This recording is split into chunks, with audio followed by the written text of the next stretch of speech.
The walls that listen, the mystery of Jericho.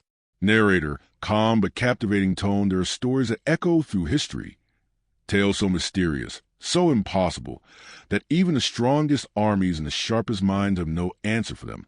But among all these ancient legends, one stands taller, older, and louder than the rest. This is not just the story of a city. It's the story of sound that shattered stone. It's the story of walls that listened and fell. The city's name was Jericho. And to the people of its time, Jericho was not just a place. It was a warning. It was a fortress that made entire armies give up before they even dared to attack. Its walls were massive, its gates impenetrable, its guards vigilant day and night. It wasn't merely built to protect. It was built to intimidate.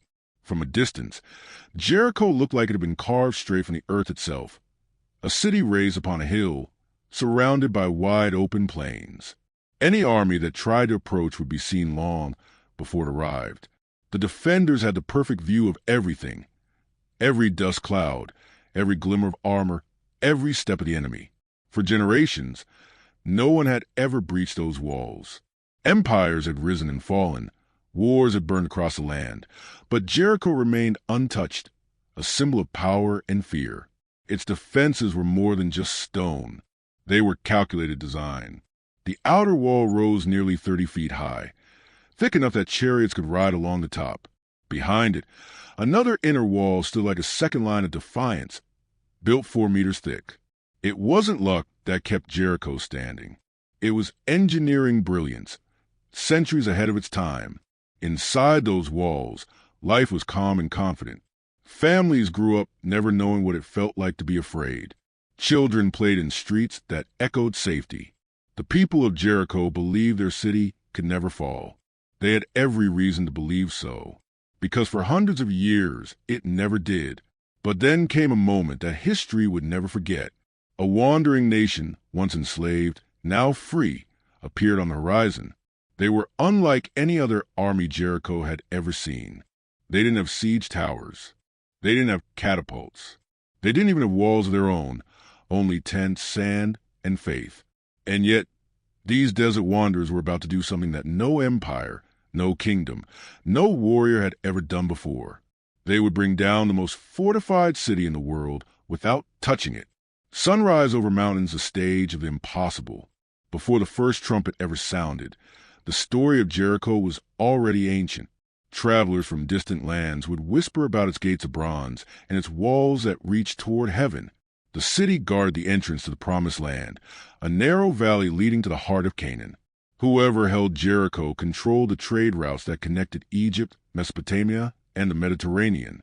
In short, whoever held Jericho held power. So when rumors began to spread that a new people, the Israelites, were marching toward Canaan, the kings of the region laughed. How could nomads threaten a city like Jericho? They said. These are shepherds, not soldiers. But as the weeks passed, laughter turned into whispers, and whispers turned into fear. Something strange followed this people. They spoke of a God who split the sea in two, a God who turned rivers into dry land, a God who fed them in the desert without farms or cities. No army could explain that. And when such people appear outside your gates, you start to wonder, what kind of force fights beside them?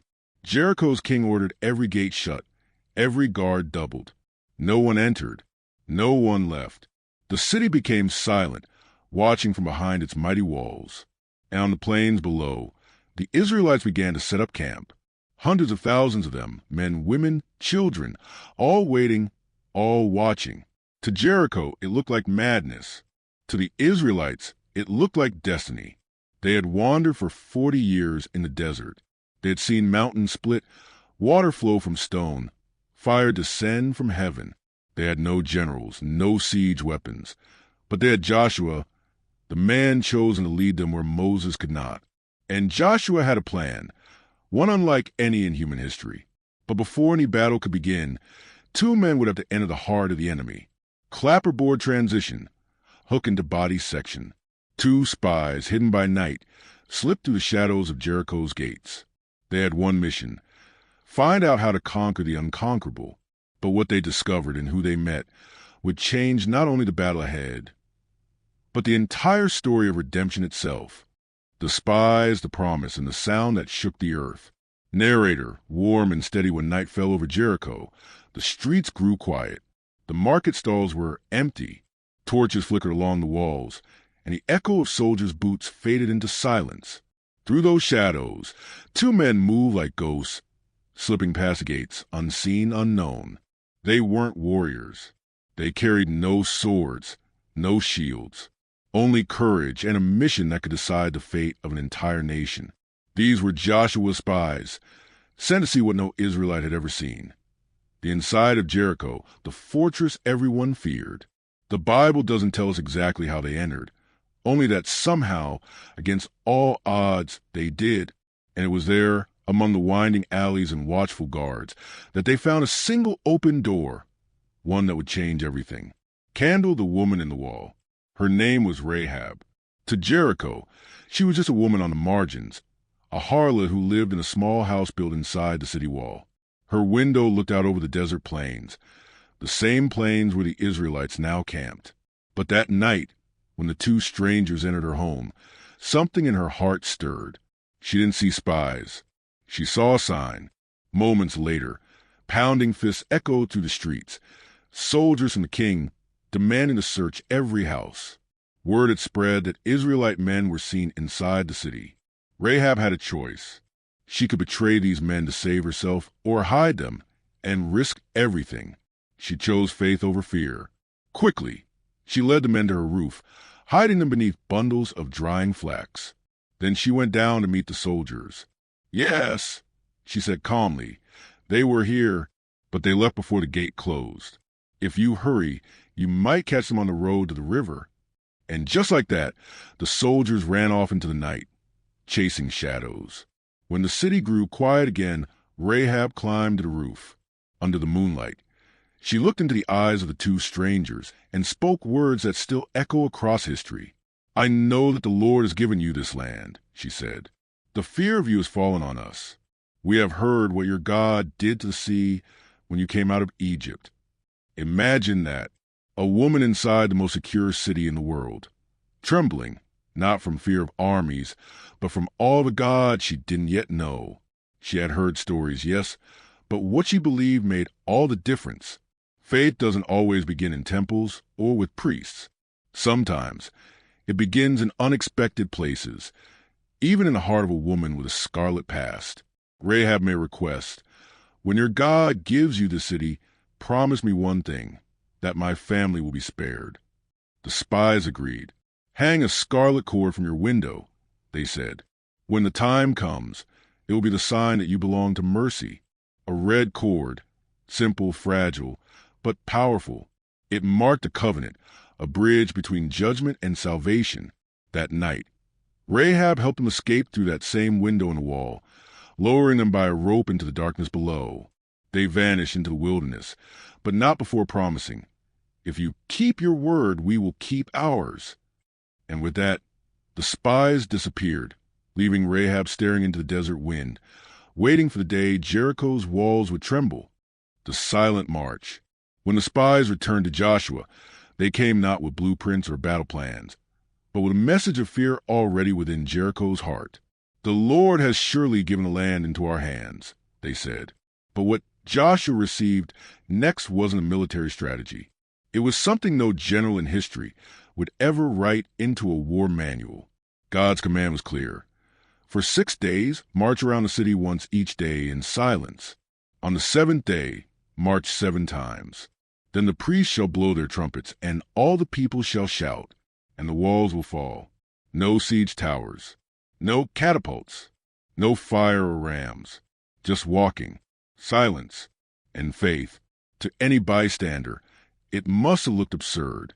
Imagine Jericho's soldiers standing on their walls, watching as the Israelite army circled below, thousands of people walking quietly, priests carrying the Ark of the Covenant, trumpets gleaming in the sun.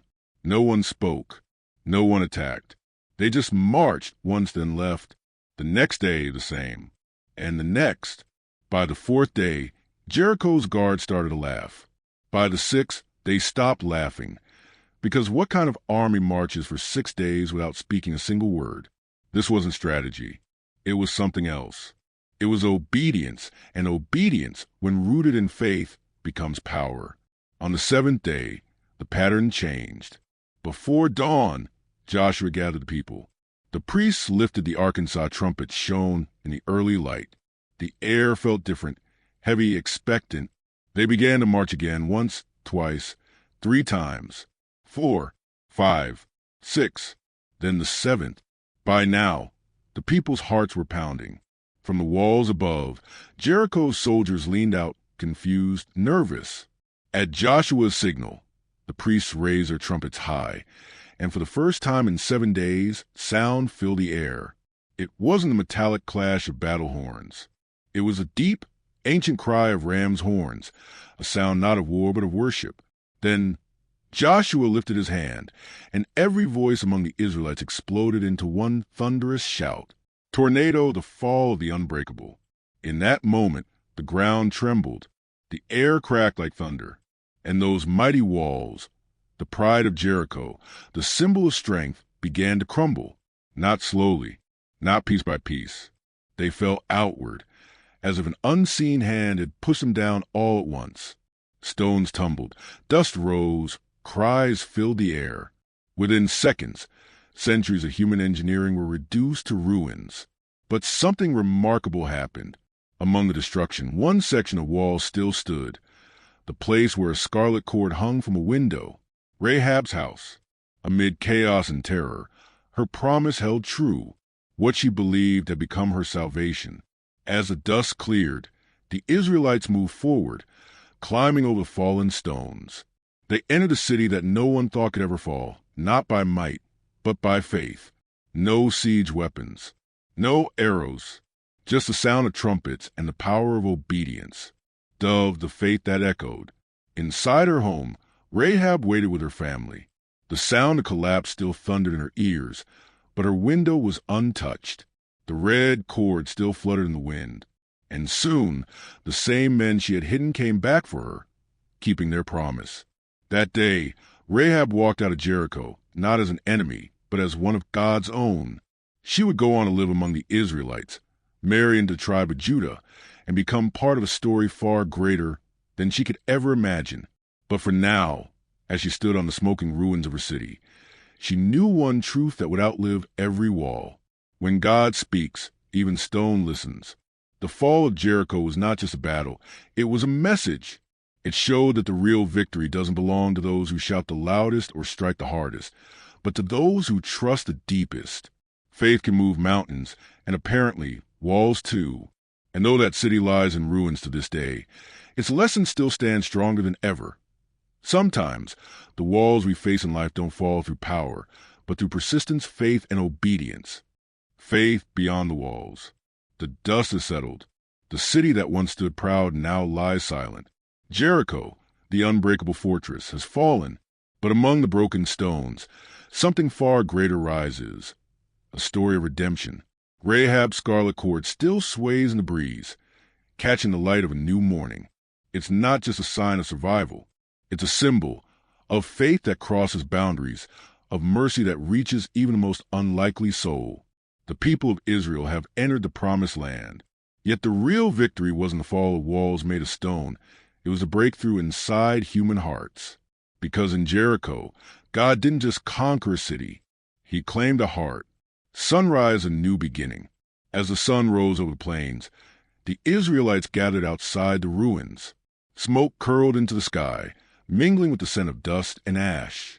But in the midst of destruction, there was celebration, not for war, but for a promise fulfilled. Joshua, standing tall among the people, knew this was only the beginning. The same God who had parted the Red Sea now parted the walls of Jericho. The same voice that had spoken to Moses now spoke through him. He had learned that faith was not about strength, it was about surrender. And just like Rahab, Joshua had seen that when people choose to trust God's word, no matter how impossible it seems, impossible things happen. Faith is not blind. Faith sees what eyes cannot, the invisible power of a God who keeps his word. That's what Jericho teaches us. Sometimes God doesn't remove the walls immediately. He asks us to walk around them, in silence, in trust, one day at a time, until obedience becomes victory. Dizzy the thread of redemption. The story could have ended there, a victory tale etched in stone.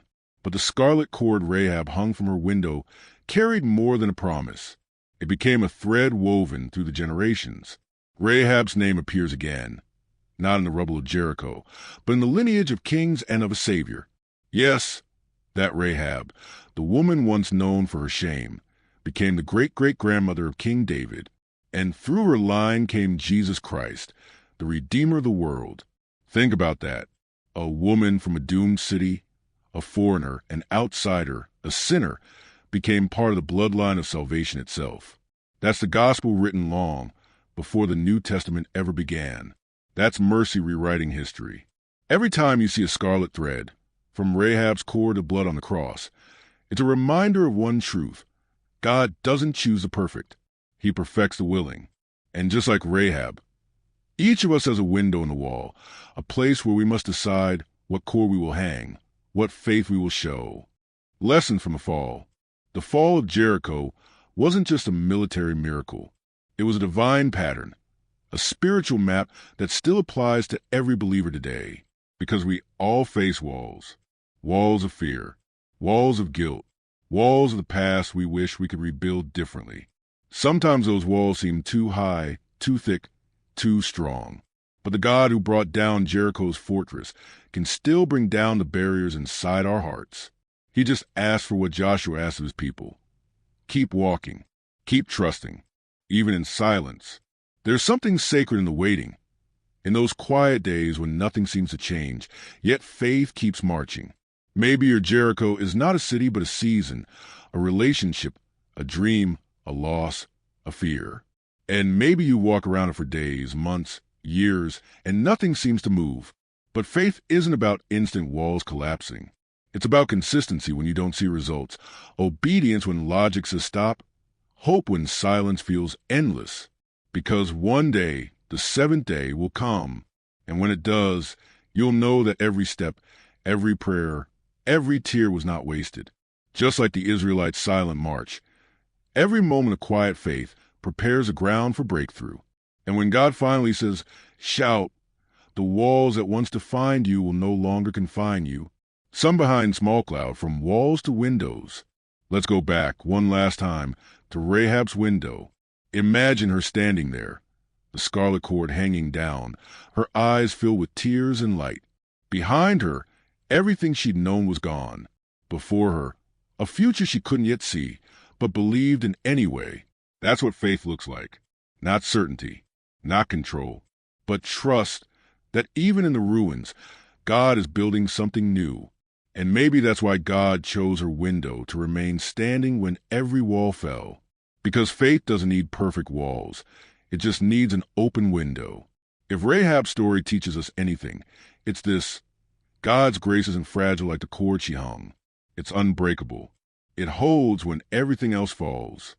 The echo that never dies. Long after the dust of Jericho settled, travelers who passed through its ruins would still whisper about the day the walls fell. Some said it was thunder. Others said it was an earthquake. But those who believed knew the truth. It was a sound of obedience meeting promise. That sound still echoes today, not in crumbling stones, but in every heart that chooses to believe when fear says don't. Faith still brings walls down. Mercy still redeems names once forgotten. And God still writes stories that begin in failure and end in grace. Rainbow the invitation. So, the next time you face a wall in your own life, remember Rahab. Remember Joshua. Remember the silence, the march, the trumpets, and the shout, because your story isn't over yet. Sometimes, all God asks of you is to keep walking, to keep trusting, to keep believing, even when everything looks impossible. And when the time comes, when faith meets obedience, you'll see your own walls fall too. And that is the story of Jericho's fall. A story not just about victory, but about faith that endures and grace that transforms. If this story touched your heart, share it with someone who might need a reminder that no wall is too high for God to break through.